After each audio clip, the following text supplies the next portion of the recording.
Welcome to the GovComms podcast, bringing you the latest insights and innovations from experts and thought leaders around the globe in government communication. Now, here is your host, David Pembroke. Hello, ladies and gentlemen, and welcome to GovComms, the podcast that examines the practice of content communication in government and the public sector. My name's David Pembroke, and thank you for joining me.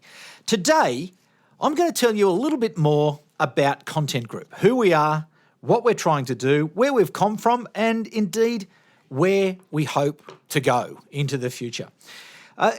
It started back in 1997. I was made redundant, or accepted what I should say, a voluntary redundancy package from the ABC. And what it enabled me to do was to take a bit of time to go and think about what I was going to do next. I'd spent 10 years as a reporter for the ABC, 4 of those as a political correspondent at the Federal Press Gallery here in Canberra, which reports on Australian politics. But it was time for me to finish doing that and to think about the future. And so prior to working in media, I'd worked in marketing. And prior to working in marketing, I'd worked in the family business. So I understood that I had skills in business, I had skills in marketing, and I had skills in the media. And because I got a voluntary redundancy, I had a bit of thinking time. I had the space to be able to do some research about the future and then to think about, well, what skills did I have and what problems could we seek to solve? But I also had time to research, which is a luxury that many of us just don't get the opportunity to do. You know, we just don't have that time, and I did because I had this money.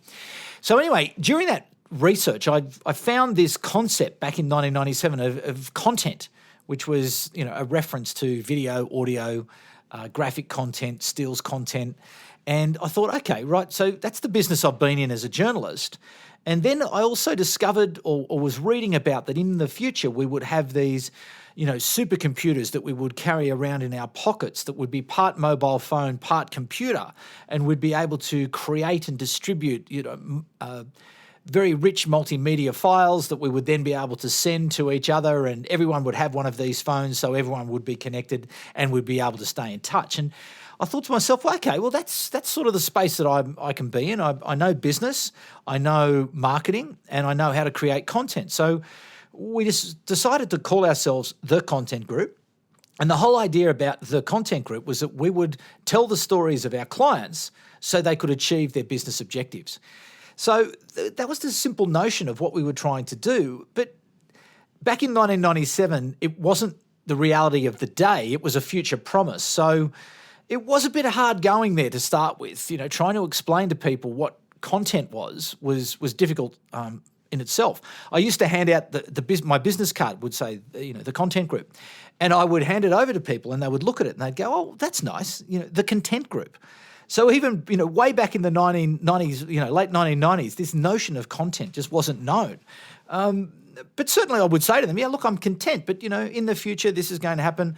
But back then, you know, video was prohibitively expensive, graphic design prohibitively expensive.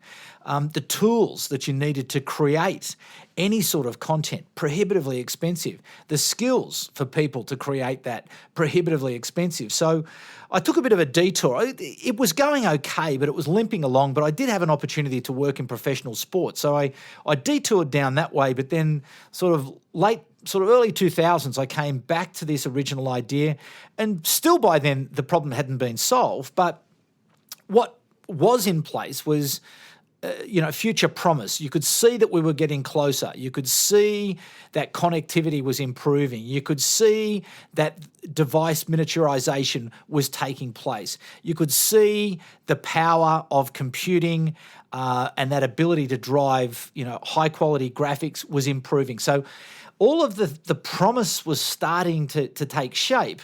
And so we continued down that path, but really where we were then, post being involved in professional rugby, was being in the place of, basically a public relations agency involved in strategic communications and, a little bit of content creation, not too much.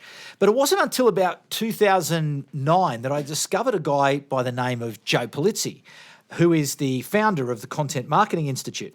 And he had made this speech, and it was some part in Eastern Europe, and I remember seeing it and thinking to myself, that's what we're trying to do. That's what we're talking about. It's content marketing. That was the name that Joe and his team had given to this practice of understanding the objectives of organisations and then taking the gift of technology to be able to create, curate and distribute useful, relevant and consistent content in order to engage and inform a specific audience in order to achieve a desired citizen and or stakeholder action. So they discovered it, and that was just a massive turning point for us at Content Group because first of all, we realised that there were other people who were trying to solve this exact problem. And indeed, Joe and his team have gone on to be, so fabulously successful, and they have led the development of the whole content marketing industry across the world. But our focus really had always been on trying to develop this capability in government. That was really our focus, is to really try to say, okay, we think that this is a capability that government needs to develop. And so how can we go about that process? And so that's really where we've been focused. So while the Content Marketing Institute and many content marketing agencies focus on the business to business and business to consumer markets, our focus at Content Group has been almost exclusively on business to government. So as that we can really help to work with government to be able to build out that capability, because that's another key point I really think about the way that we go about our work, which is to think, how is it that we can build this capability in government rather than just deliver it as a end-of-the-line consulting function? Because we see that this is going to be a critical function and capability for government, that they are going to have to learn how to take advantage of this gift of technology, which means that every government agency and department can be the media on behalf of their policy, their program, their service, or their regulation. That's the reality. Whether they like it or not, that's the gift of technology as it relates to communication in government and the public sector. So the challenge for people then is, well, just how much of that capability are we going to use in order to achieve the policy, program, service, or regulatory objectives of the elected government of the day? That's really the whole shooting match from beginning to end as it relates to communication in government. So that was really the focus of us, from 2008, 9, 10, and really starting to work with government to understand this real opportunity that they have to be able to get out there, to create content, to use the wonderful gift of social and that ability to distribute widely to many audiences as the adoption rates, as people started to pick up more and more mobile connectivity and mobile devices. And so everyone who you really need to connect to is there on the grid. So then the challenge is, okay, how do we then activate those connections? How do we as a government fight for a share of the attention of our citizens and stakeholders so that they will pay attention to the story that we are seeking to tell? So that's sort of the space that we're in, and that is what we're trying to do. That's the nub of the challenge that we're working with government, not only here in Australia but around the world, to solve. So as that government can be better at telling stories. So government can build trust over time by people understanding more clearly the reasons for the decisions that they make. That sits at the heart of the mission that we have, which is to help government strengthen communities and improve the well-being of citizens through effective content communication. So that is exactly the heart of why everybody at Content Group gets up out of bed every day to solve that problem, because it is a problem. We know from the research that WPP has done back in 2017 that this is a global problem. Communication in government is not valued. Communication professionals in government are not valued.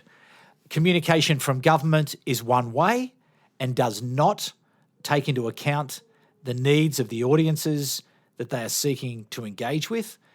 Bureaucracy is a serious and substantial problem. Trust, as we know, is low. And then capability in government to take advantage of this gift is also very low. So all of the factors that we know that are troubling government at a municipal, state, federal and multilateral level are uniform across the world.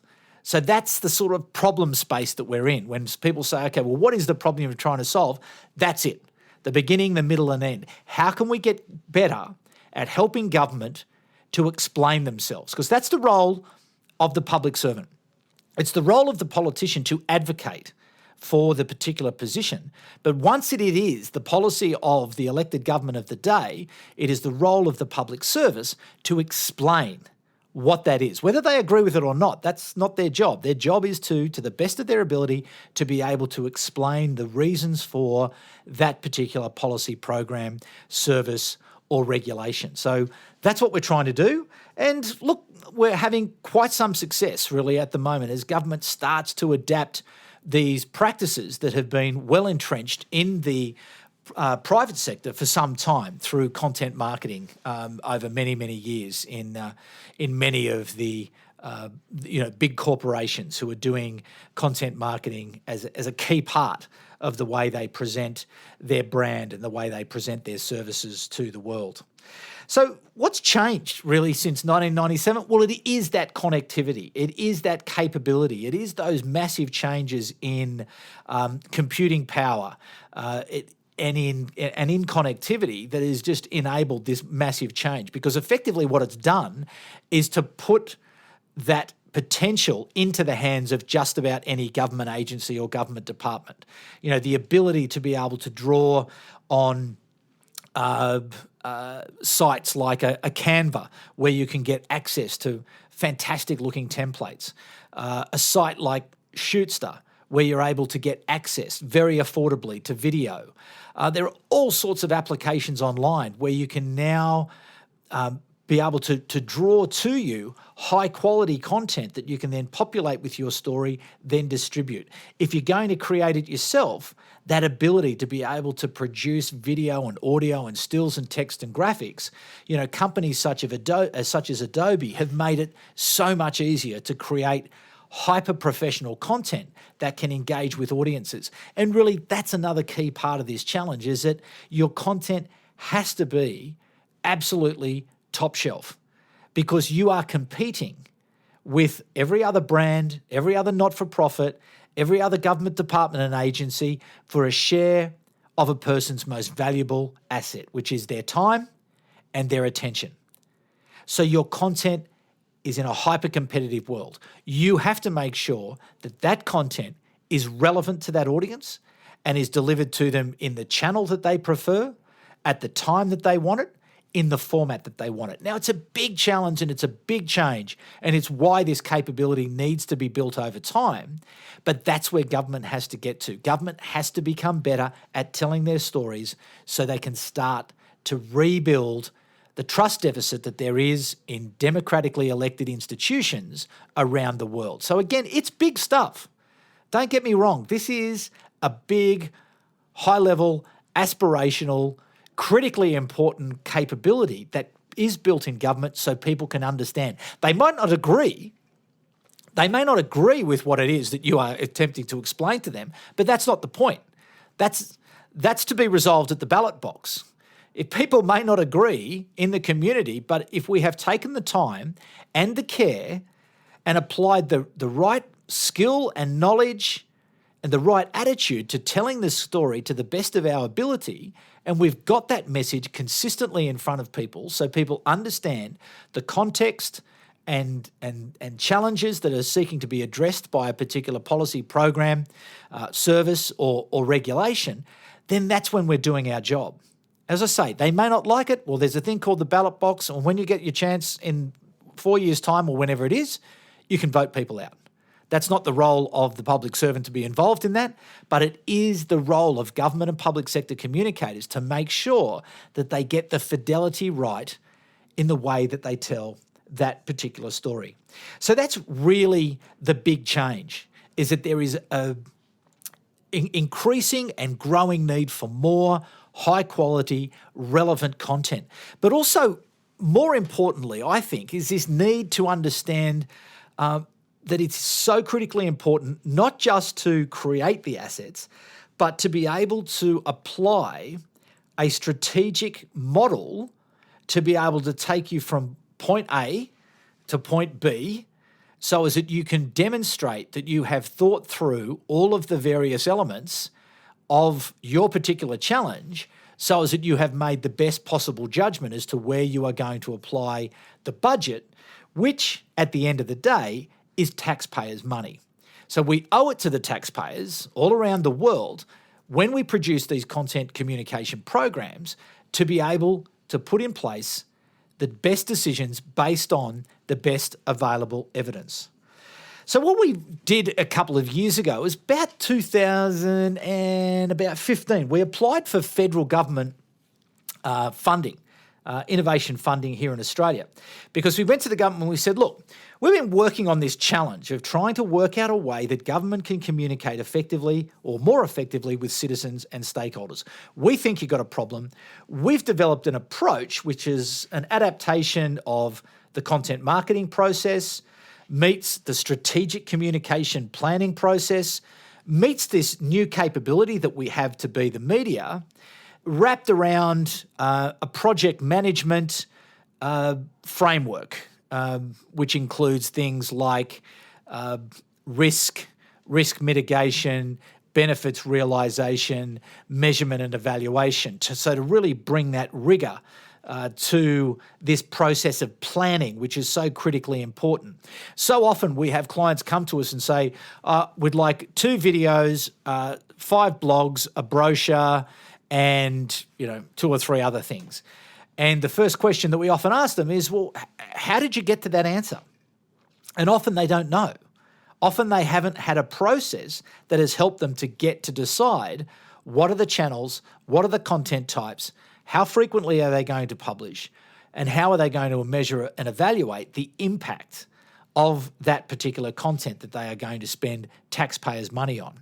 So this is why we went to the government and said, look, we've developed this thing, and it's a little bit, how's your father? I'd sort of, beg, borrow and stole different parts of different planning frameworks, including our own, integrated them all. And we got the money that we had to match, innovation funding. And we went to the Australian National University and said, look, we think we sort of got something here that is relevant to the government context, but we need the evidence base to put underneath it. We need an independent organisation such as your own to go through the best practice in project management, in strategic communications planning, in content marketing, in public relations, and really test and validate the way that we've gone about it. And we're still in the middle of that research at the moment, and it's been fabulous in that we do now have this evidence-based methodology that we are going to open towards the latter parts of this year, so government organisations around the world can use it. But it's really a way of thinking about how you will communicate consistently at a municipal, state, federal and multilateral level, but how you will communicate the detail of that policy, that program, that service or that regulation. So stay tuned. And if you are interested, please sign up to our newsletter at www.contentgroup.com.au, and that will keep you up to date with how you can get access to the particular standard that we are developing. We are going to open it up under a Creative Commons license for government and public sector organisations around the world, and we hope that that will really improve the standard of communication of government and public sector organisations around the world. So that's a project that we're working with the ANU. But then we've got a second research project. We're in discussions with the University of Canberra, the Institute of Governance and Public Administration, and when they looked at the methodology as we'd presented it, they saw it not so much as a function for the communication department. They saw it as a capability for policymakers. And what the problem they're trying to solve is to take the methodology and to embed it into the policy process, the new policy process. So essentially what you are forcing policymakers to do by implementing the content communication methodology is to put the needs of the citizen at the heart of your policy proposal. But not only that, you're also taking on the challenge of how are you going to communicate the detail of your policy and the reasons for your policy once it is finalised. And so we're in the middle of that particular research project as well, and I look forward to seeing people getting involved with that for policymakers as well, because for too long, and again, this is part of the WPP research that I mentioned earlier to you, is that communication doesn't really have a seat at the table. Often derided as, the colouring in department, make the brochure look nice, make the film interesting, make sure, the writing is crisp and clear. But communicators traditionally have sort of been left out of those heavier conversations. So what we're hoping to do with our methodology, with this evidence-based methodology, is sort of getting a seat at the table and to be able to say, well, look, here is a rigorous evidence-based methodology that we can add value into this policy process. We think it's a consideration that you need to take seriously.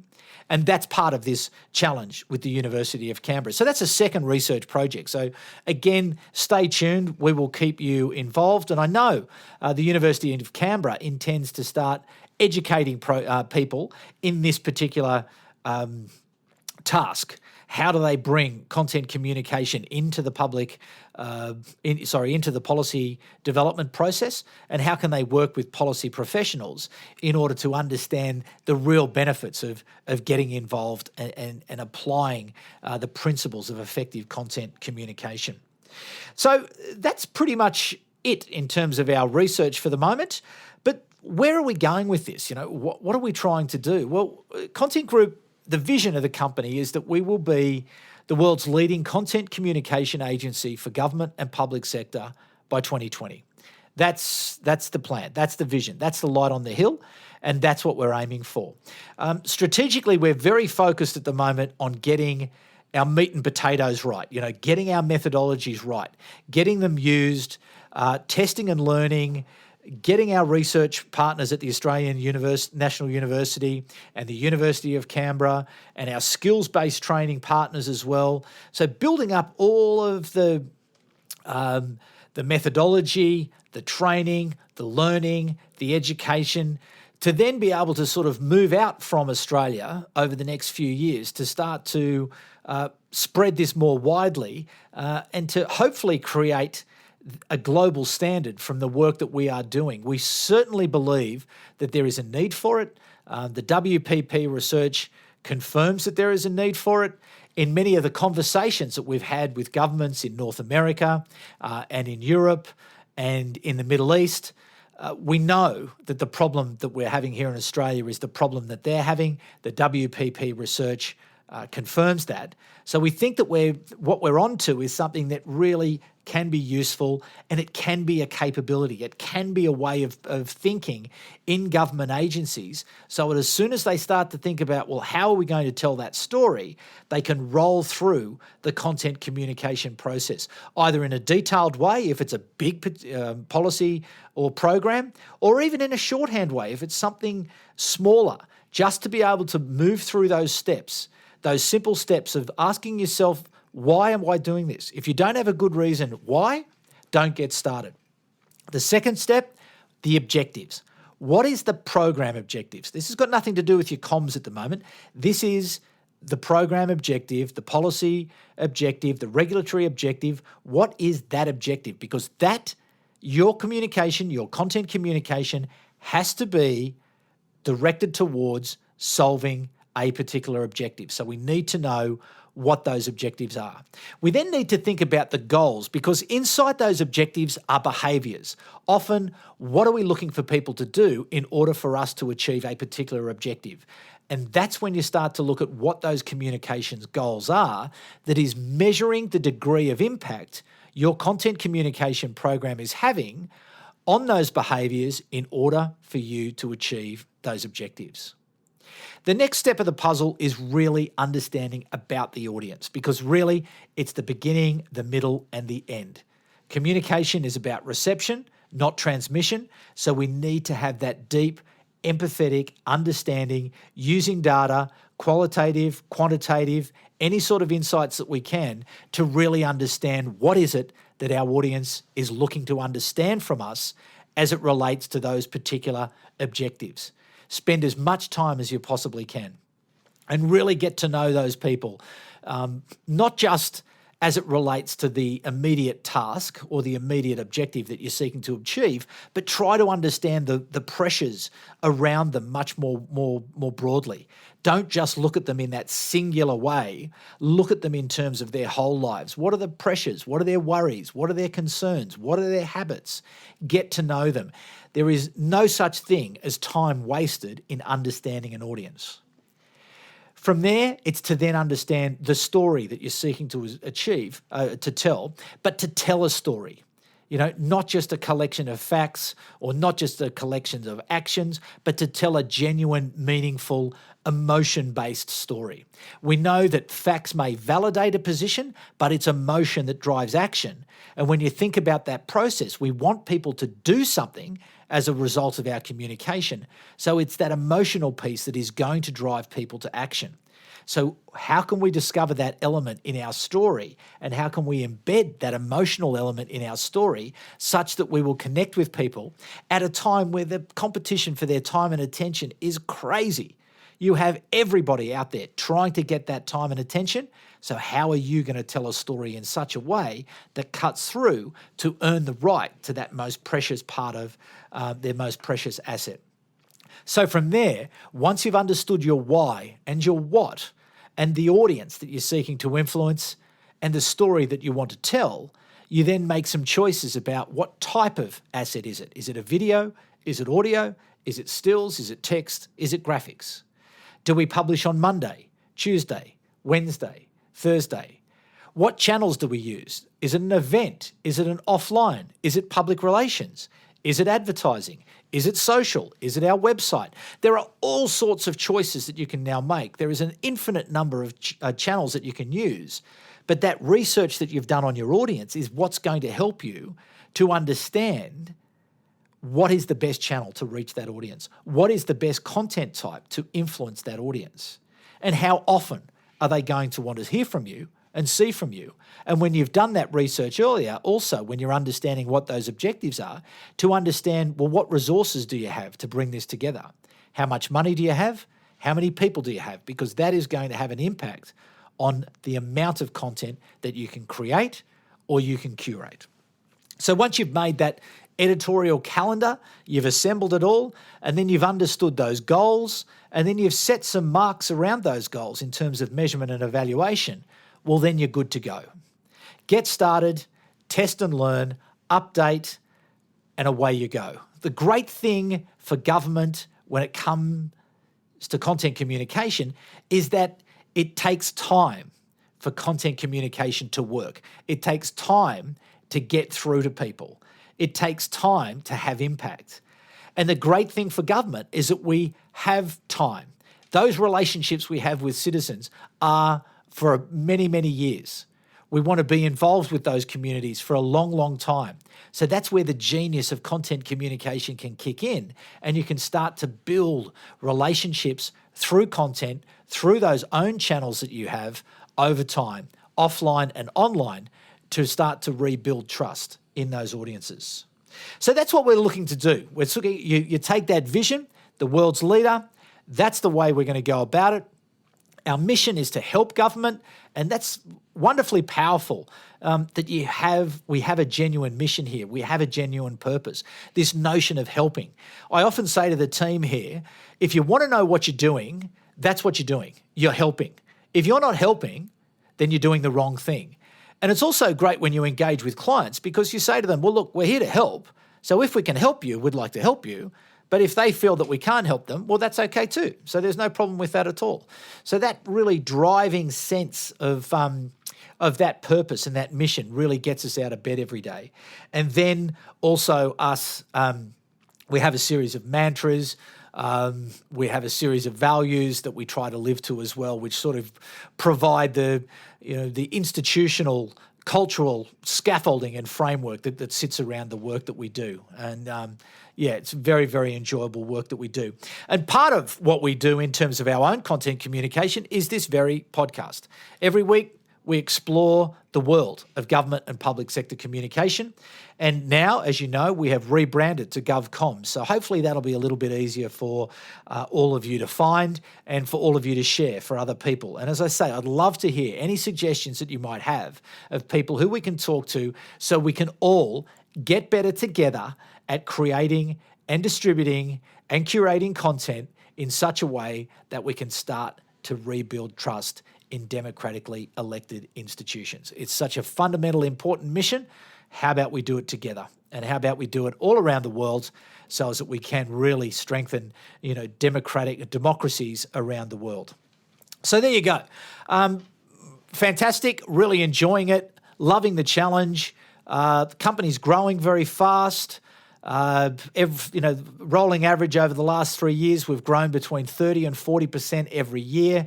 And it is really going to take off because I still think that we are still very, very early in this journey for government to become a publisher, government to become the media. There's the environments in which we work are risk averse.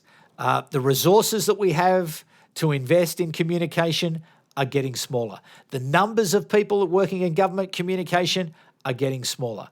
And the importance of what we do is getting higher and higher and higher. So that's why building capability, getting better at being able to create and distribute stories should be at the heart of everything that we do. And I look forward to continuing this journey, and I look forward to continuing this journey with you.